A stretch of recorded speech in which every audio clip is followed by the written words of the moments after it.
Pero en el Perú existe el animus jodendi, es decir, aquella persona que piensa diferente a mí, hay que machetearla, Sí. hay que Es mi enemigo. discriminarla. Exacto, y se le considera un débil mental o un inmoral. Adiós, como siempre, es un tema controversial, polémico, digno del debate, pero esa es la información a detalle que brindamos a continuación. Vamos ahora a darle la bienvenida a nuestro invitado Jorge Yamamoto, psicólogo social. ¿Cómo está? Muy buenos días, bienvenido a Exitosa. Muy bien, mientras se conecta nuestro invitado, tenemos que analizar lo que está ocurriendo en este momento, la cantidad de personas que están en las afueras del Ministerio de Cultura, buscando darle el último adiós al expresidente Alberto Fujimori, pero también vemos, y lo observamos en las redes sociales, cómo estamos nuevamente divididos, ¿no? Hoy día me venía a la radio y escuchaba un debate donde se insultaban o se daban el calificativo, tú eres fujimorista, y había una tensión. Entonces, para mí fue un claro ejemplo de que la población nuevamente está partida en dos, entre si eres fujimorista o eres antifujimorista. ¿Qué está ocurriendo? La población está señalando lo positivo que hizo la primera gestión de Alberto Fujimori, pero hay otros temas que no están siendo visibilizados, como es el factor Vladimiro Montesinos, por ejemplo. Le damos nuevamente la bienvenida a nuestro invitado Jorge Yamamoto. ¿Cómo está? Muy buenos días, bienvenido a Radio Exitosa. Muy buenos días, un gusto saludarles. ¿Ahora sí me escuchan? Ahora sí, estamos conectados. Muchas gracias por tu tiempo. Digno de analizar lo que está ocurriendo con la muerte del expresidente Alberto Fujimori y la cantidad de personas que están recordando sus actos y su buena gestión que tuvo en el primer gobierno. Pero vemos también que las personas dicen por las redes sociales ni perdón ni olvido, porque el expresidente Alberto Fujimori también cometió delitos. Efectivamente, lo que tenemos que entender es que aquí estamos frente a un problema que no es solo de conflicto de ideologías, sino conflicto de valores. Los seres humanos vamos a tener distintos valores y una de las oposiciones que existen en la población peruana y en la población mundial también es que hay personas más pragmáticas que se fijan en los resultados para el desarrollo como la mejora de la economía, pero hay otra población que se enfoca fundamentalmente en los principios, en la libertad, en la vida. Ambos valores son importantes, pero en algunas circunstancias colisionan.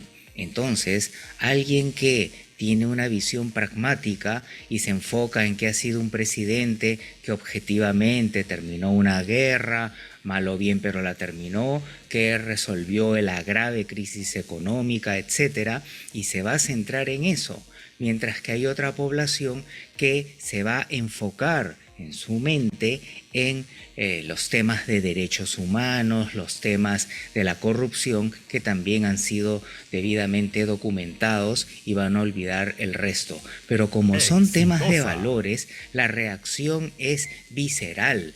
El cerebro se conecta frente a estos temas con un poco pensamiento y una defensa, digámoslo de una manera a la bruta. Entonces, ya el sesgo de atención de una persona práctica va a observar a alguien que no ve lo práctico y ve lo principista y le va a llamar, disculpando la expresión, cojudigno.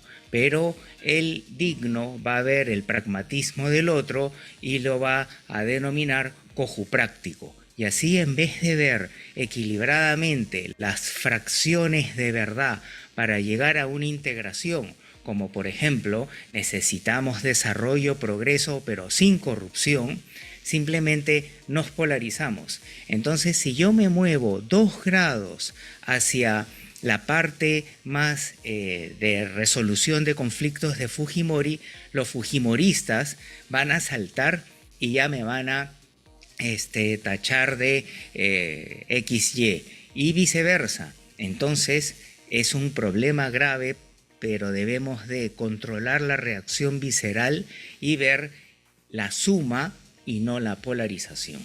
Así es, escuchaba yo las entrevistas que tienen los reporteros de Radio Exitoso con la población que está haciendo largas colas desde tempranas horas afuera del Ministerio de Cultura y todas las frases, las palabras son de agradecimiento, agradecimiento por sus buenas obras y cuando se les pregunta, no hay algún cuestionamiento, dicen, bueno, cometió errores, ¿qué presidente no cometió errores?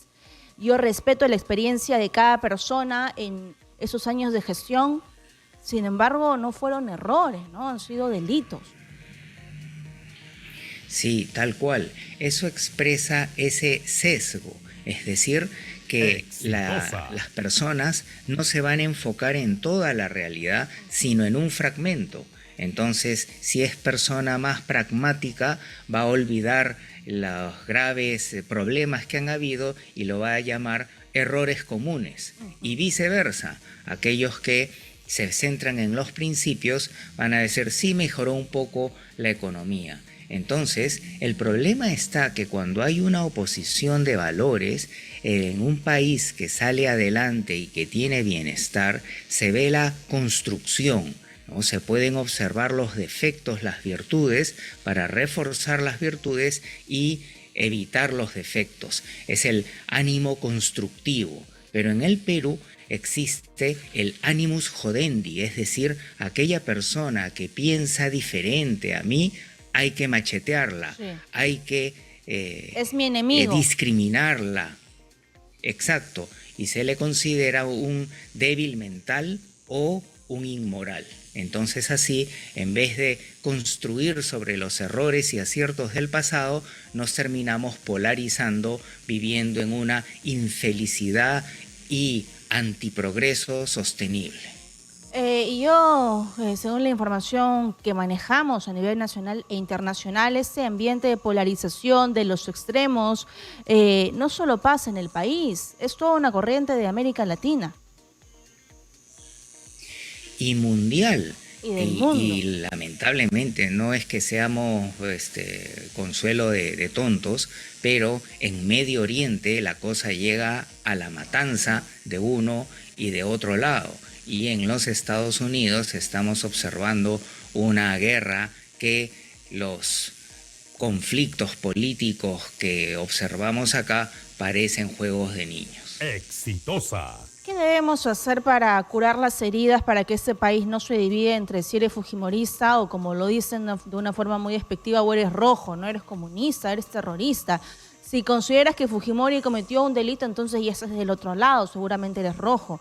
¿Qué tenemos que hacer? ¿Qué tiene que pasar para poder aceptar nuestras realidades, nuestras opiniones con mucho respeto? Aquí básicamente es un proceso psicológico en el cual nosotros en este ámbito y en muchos otros podemos reaccionar utilizando nuestro cerebro más primitivo, por no decir más animalito, o podemos reflexionar, autorregularnos usando nuestro cerebro más civilizado. Entonces, ¿cuál es la idea básica? Tenemos lamentablemente que retroceder a la formación en el colegio y en la adolescencia. Tenemos que observar cómo los líderes políticos se comportan, que dan un ejemplo de polarización. Vemos en la calle que el más achorado y el más agresivo sale ganando y la gente termina o imitándolo o cayendo en el juego de la pelea de calle, solamente que a veces en vez de machete que se afila en la pista va a ser una lengua viperina. Entonces, nosotros, en la medida que controlemos nuestra reacción, ¿no?, que dejemos un momento que nuestra ira natural se calme un poco y tratemos de parafrasear, tienes razón en que se logró esto, ¿no? Y que la otra persona diga, tienes razón en lo que se logró esto, ¿no? ¿Y qué es lo que se debe hacer? Entonces ahí dejamos nuestro cerebro primitivo entramos en un espacio más racional y en vez de machetear, veamos lo constructivo, porque todos al final queremos las mismas cosas: mejor economía, salud, menos delincuencia. Entonces, aferrarnos a esos puntos comunes y usar la ciencia para ver las mejores formas de lograr eso, no la opinología ni la ideología que ha sido pensada en otros continentes y en otros siglos. Entonces, en la medida que haya políticas públicas basadas en evidencia sobre los problemas que todos queremos resolver, vamos a dar un gran paso, y no solamente en el Congreso, sino también en las discusiones de casa. ¿Cuál ha sido el impacto social de Alberto Fujimori en la política peruana para que hasta ahora el fujimorismo sea la bancada mayoritaria en el Congreso? ¿Qué ha hecho Alberto Fujimori? Muchas personas mencionan las obras, la época del terrorismo, pero seguimos con la frase: roba pero hace obras. Sí. A ver, en mi opinión, yo diría que en una primera fase de Fujimori 1, él representó el cambio del político tradicional a un nuevo personaje de liderazgo. Entonces ahí ya hubo un salto importante, tanto así que en las últimas elecciones aparecen nuevas versiones de ese antipolítico tradicional, pero que termina siendo igual de florero y de interés personal que el pasado. Luego, Fujimori tuvo un nivel de cercanía con, paradójicamente, los sectores rurales y los sectores empresariales.